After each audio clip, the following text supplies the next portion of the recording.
Welcome back to another video. आज के इस वीडियो में मैं आपको सिखाने वाला हूं कि आप ख़ुद किस तरह वियतनाम के विज़िट वीज़े के लिए अप्लाई कर सकते हो और इसके लिए कौन कौन से डॉक्यूमेंट्स रिक्वायर्ड होते हैं और इसका वीज़ा फ़ीस और इसका प्रोसेसिंग टाइम सब कुछ मैं इसी वीडियो में डिस्कस करूंगा। सबसे इम्पोर्टेंट बात कि आपने ये वीडियो बिल्कुल भी स्किप नहीं करना। हो सकता है कि कोई भी इम्पोर्टेंट पार्ट मिस हो जाए। ना ही आपने किसी एजेंट को हायर करना है और ना ही आपने किसी को भी कोई एक पैसा देना है। आप खुद वियतनाम के विज़िट वीज़े के लिए अप्लाई कर सकते हो। चलते हैं लैपटॉप स्क्रीन पर और मैं आपको स्टेप बाय स्टेप ये प्रोसेस करके दिखाता हूँ कि आप खुद किस तरह वियतनाम के विज़िट वीज़े के लिए अप्लाई कर सकते हो। आपने गूगल पर आना है, यहाँ टाइप करना है evisa.gov.vn।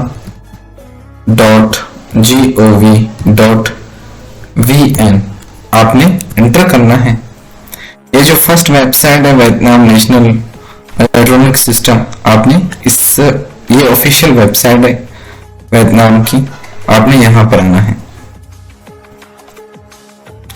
जैसे आप यहाँ पर आ गए फिर उसके बाद आपने पहले मैं आपको ये क्लियर कर दूं, इसका जो वीज़ा फीस है वो है 25 यूएस डॉलर सिंगल एंट्री के लिए।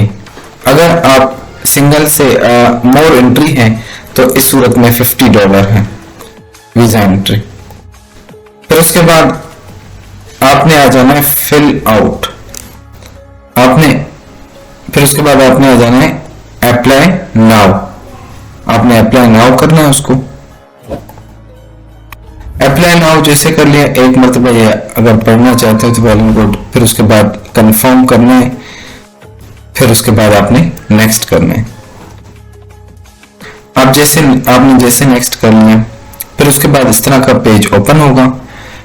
आपने अपनी फोटो वाइट बैकग्राउंड आपने वो सबमिट करना है। उसके बाद आपका जो भी पासपोर्ट है इस तरह का, आपने वो पासपोर्ट आपने सबमिट करना है।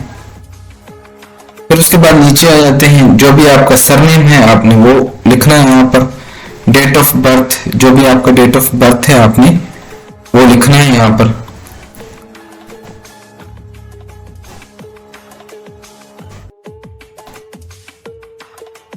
हमने डेट ऑफ बर्थ सिलेक्ट किया, फिर उसके बाद जो भी जेंडर है आपने वो सिलेक्ट करना है। उसके बाद आपकी जो भी नेशनलिटी है, अगर आप पाकिस्तान से हो तो पाकिस्तान आपने सिलेक्ट करना है, अगर आप इंडिया से हो तो इंडिया, अगर आप बांग्लादेश से हो तो आपने बांग्लादेश। मैं पाकिस्तान से हूं तो मैं पाकिस्तान सिलेक्ट करता हूं। उसके बाद जो भी आपका आईडी कार्ड नंबर है, जो आधार कार्ड नंबर है आपने वो यहाँ पर लिखना है।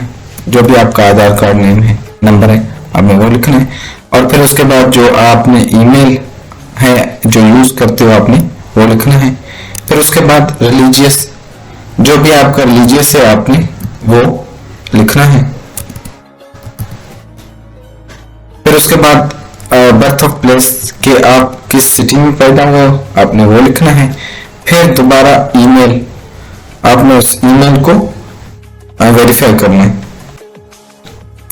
क्या आपने पहले कभी वियतनाम एंटर किया है? अगर किया है तो यस सिलेक्ट करें, अदरवाइज आपने इसको नो सिलेक्ट करना है। अगर आप यस सिलेक्ट करते हैं तो फिर पासपोर्ट नंबर, फुल नेम और डेट ऑफ बर्थ यहाँ पर मेंशन करें। फिर उसके बाद ये कहता है कि आपके पास कोई और नेशनलिटी है, अगर है तो यस करें, अगर नहीं है तो फिर आपने इसको नो में रखना है। फिर उसके बाद बोलता है कि आपने कभी वायलेशन किया है वियतनाम में आकर, अगर किया है तो यस, अदरवाइज आपने इसको नो रखना है। फिर उसके बाद आ जाता है कि आपकी कौन सी सिंगल एंट्री है, डबल एंट्री है, आपने वो सिलेक्ट करना है। फिर उसके बाद आ जाता है कि आपका, मैं आपको एक बात क्लियर कर दूं, यहाँ पे जो है ना आपने 30 डेज सिलेक्ट करना है। जैसे कि अगर फॉर एग्जांपल मैं 2026 1 जनवरी में जाता हूं तो फिर इसका आपने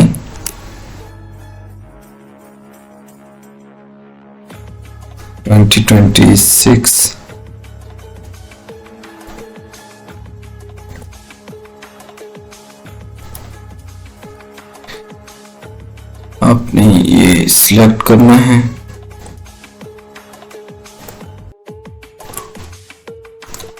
फिर उसके बाद आ जाता है पासपोर्ट नंबर।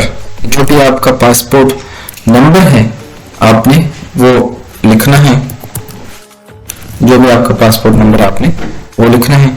फिर उसके बाद नेशनलिटी आ जाती है, फिर उसके बाद टाइप कौन सा पासपोर्ट है, आपने ऑर्डिनरी है, डिप्लोमेटिक है, जो भी आपने वो सिलेक्ट करना है। फिर उसके बाद के आपका पासपोर्ट कब इशू हुआ है, आपने उस पासपोर्ट का इशू डेट लिखना है। फिर उसके बाद आपका पासपोर्ट कब एक्सपायर होगा, आपने उसकी एक्सपायरी लिखना है।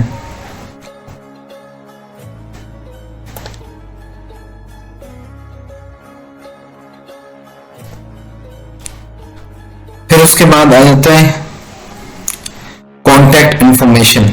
जो भी आपका कॉन्टैक्ट इंफॉर्मेशन है, जो परमानेंट रेसिडेंस है, वो आपने यहाँ पर घर का जो एड्रेस वगैरह है आपने वो लिखना है, हाउस नंबर व्हाट्सएवर जो भी है वो आपने लिखना है।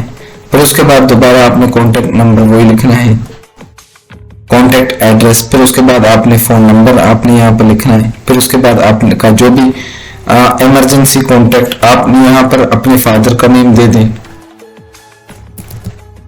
फिर उसके बाद जो एड्रेस है वो ये आपने सिलेक्ट करना है। फिर उसके बाद रिलेशन आपने यहाँ पर फादर ही लिखना है। फिर उसके बाद नीचे आ जाते हैं ऑक्यूपेशन के आप क्या करते हो, आपने वही सिलेक्ट करना है। आप बिजनेसमैन हो, एम्प्लॉय हो, ऑफिशियल हो, अदर हो, रिटायर्ड हो, स्टूडेंट हो, व्हाट्सएवर जो भी हो आपने वो सिलेक्ट करना है। अच्छा, ऑक्यूपेशन इंफॉर्मेशन वो आपने कि आप काम क्या करते हो आपने वो लिखना है। फिर उसके बाद कंपनी वगैरह, फिर उसके बाद जो भी पोजीशन वगैरह है आपने वो लिखना है और कंपनी का नाम लिखना है और ऑक्यूपेशन इंफॉर्मेशन लिख रहे हैं। फिर उसके बाद आ जाता है कि अगर ये आप लिखना चाहो तो वेल एंड गुड है, अदरवाइज आप इसको स्किप कर सकते हो। फिर उसके बाद आ जाता है कि इंफॉर्मेशन अबाउट द ट्रिप। अच्छा, आपने एज अ टूरिस्ट आपने ये सिलेक्ट करना है। फिर उसके बाद ये कह रहा है कि आपने कब एंटर होना है, जो आपने पहले सिलेक्ट किया था वही 30 दिन 30 डेज।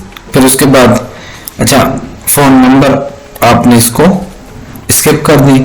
फिर उसके बाद आ जाता है अच्छा जो आपने होटल वगैरह बुकिंग किया होगा वियतनाम में, आपने वो होटल का नेम एड्रेस वगैरह आपने देना है। फिर उसके बाद कहता है कि कौन सी सिटी में है, जिस सिटी में आपने किया है आपने वो सिटी सिलेक्ट करना है। फिर उसके बाद वार्ड वगैरह जो भी आपने होटल वगैरह बुकिंग किया होगा उसका वार्ड नंबर वगैरह नेम वो आपने सिलेक्ट करना है। फिर उसके बाद आ जाता है आप अगर किसी बॉर्डर से वगैरह से आ रहे हो तो वो इसमें से सिलेक्ट करें, अदरवाइज नहीं तो आप इसको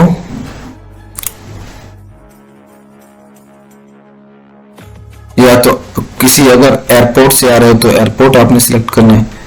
फिर उसके बाद committed to declare temporary residence to the.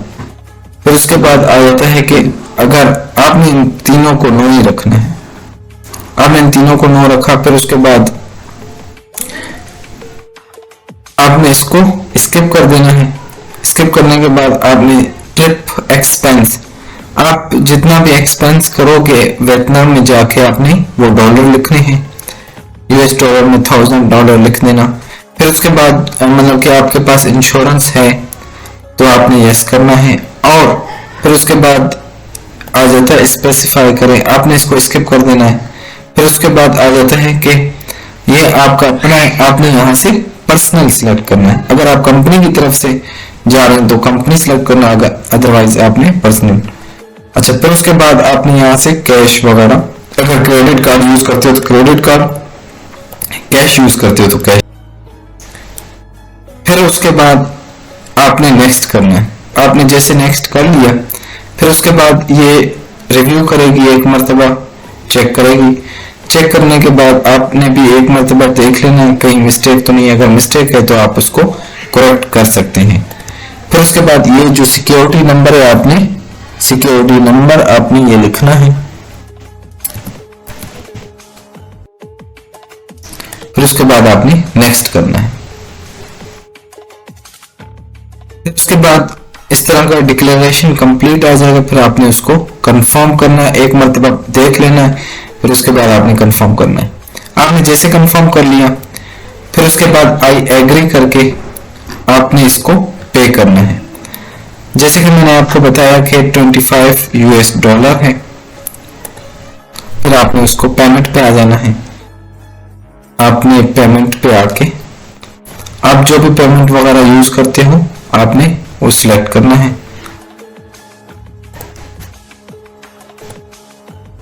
Otherwise यहाँ से आप वीजा मास्टर कार्ड भी आप यूज कर सकते हो। फिर उसके बाद जो भी आपका नेम वगैरह है आपने वो फिल करना है, जो भी कार्ड मतलब जो आप कार्ड यूज करते हो और जिस कंट्री से है आपने वो कंट्री सिलेक्ट करना है। पाकिस्तान तो पाकिस्तान, इंडिया तो इंडिया, आपने वो सिलेक्ट करके फिर CVV नंबर आपने दे देना है। ये सब कुछ आपने एक्सपायरी वगैरह, कार्ड की एक्सपायरी, सिटी और बिलिंग एड्रेस वगैरह और लास्ट नेम, जो भी कार्ड का लास्ट नेम वगैरह है वीजा का या मास्टर का।